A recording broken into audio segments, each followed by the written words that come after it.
Hello there, I'm going to show you how I make my cardstock templates for my English paper piecing, and I actually produced these using my Cricut Maker.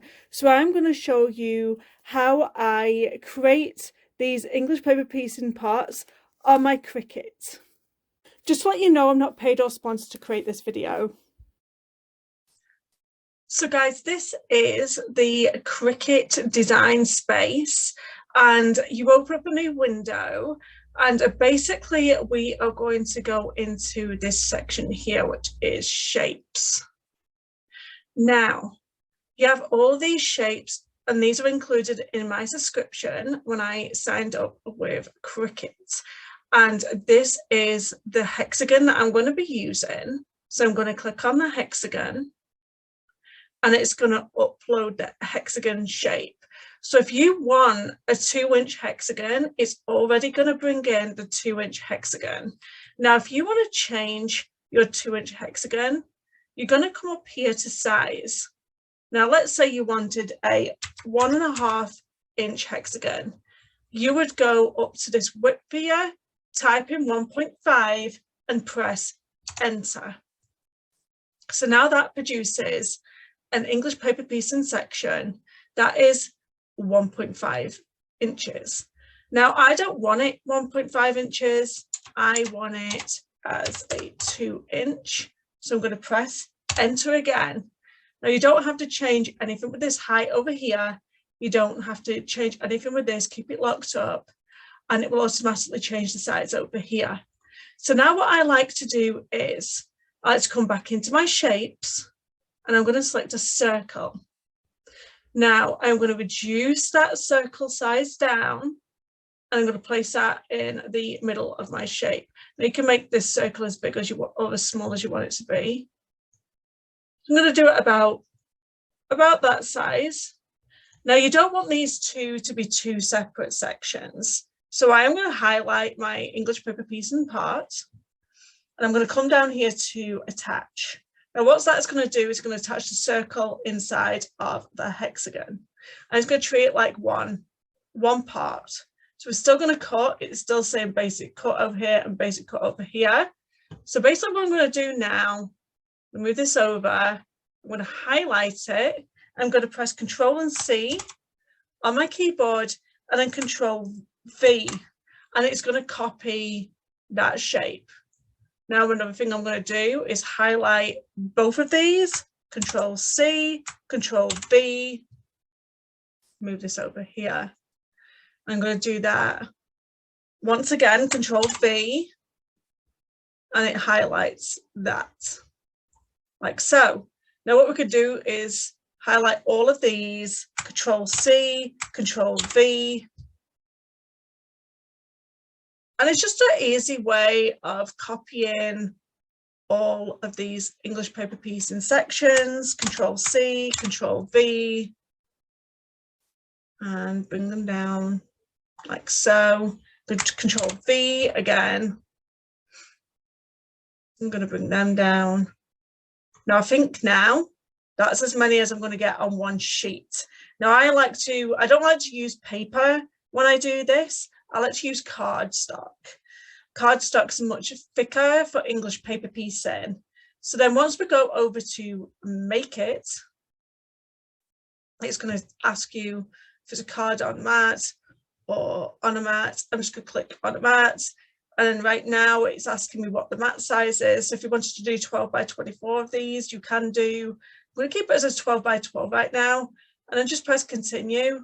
Now, it's not going to be able to do anything because I don't have my Cricut Maker connected right now. So that is basically how you would use your Cricut Maker to cut out your English paper piecing sections. Okay, so I'm downstairs in my basement. I'm going to show you how this all cuts out so I can show you how neat it looks. I have some regular white cardstock here. So I'm going to take a sheet out of here. And I'm going to place it down on my light grip sheet. I just lightly press it with my fingers. Now I'm going to feed it into the machine.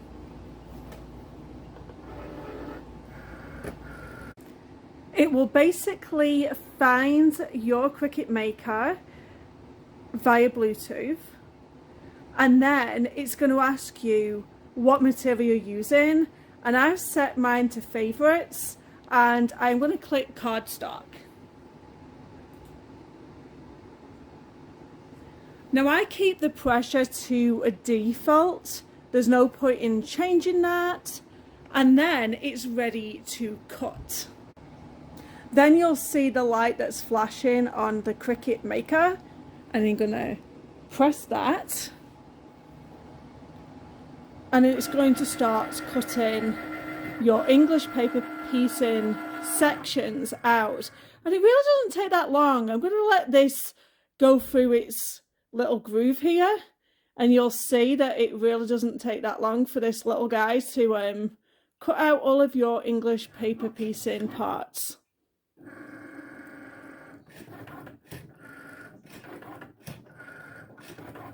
I really do enjoy having my Cricut Maker. I'm not paid or sponsored, by the way. I should have actually said that at the beginning.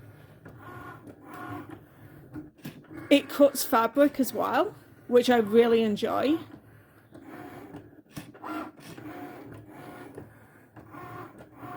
But right now I'm using it for my English paper piecing parts. And of course you can make signs and all sorts of things with these things. I love the Cricut.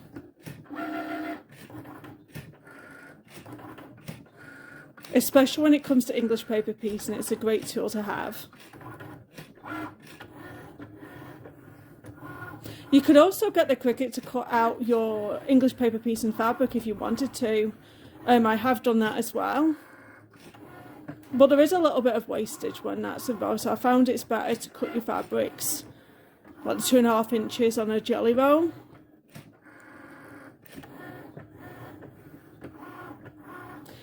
So the blade that I have in my Cricut right now is just a fine point blade. Comes with all sorts of blades, by the way.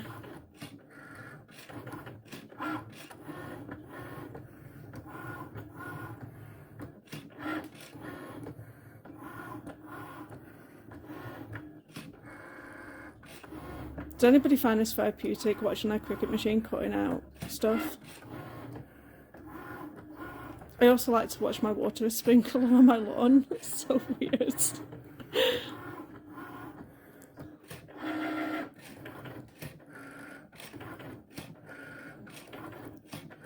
See, I'm not being funny. I do find these to be quite expensive in a quilting store, just for pieces of paper.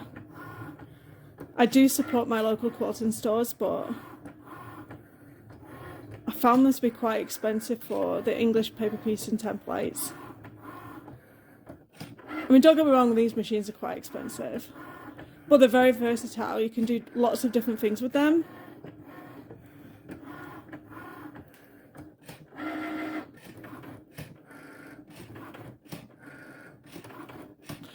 I've actually used them to cut out PDF patterns as well from online. So if I've bought like a pattern online, I can get my Cricut to cut it out, which is great.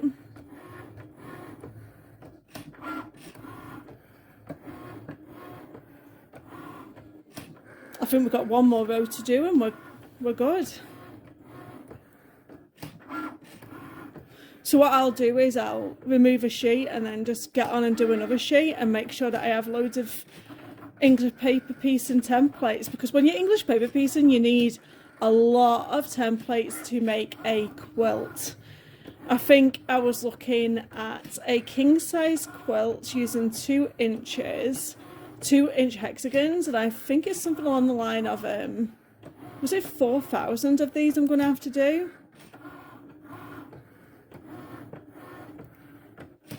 It's a lot. There we go. There's my hexagons all cut for my English paper piecing. Right, let me take it off the card and I'll show you how easy it pops off. So what I'll basically do is take this off totally, and then I'll just kind of slightly bend the Cricut mat and take all of your English paper piece and templates off the mat.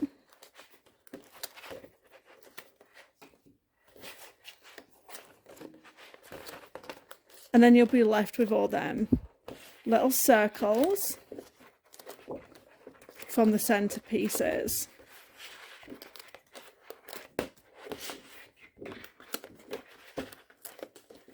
They come off very easily. And then you'll just need your like little spatula thingy just to scrape these little circles off. So how easy was that? Don't forget to subscribe to my channel. I have lots and lots of quilting and sewing tutorials, and this is how you make your English paper piece and templates with the Cricut.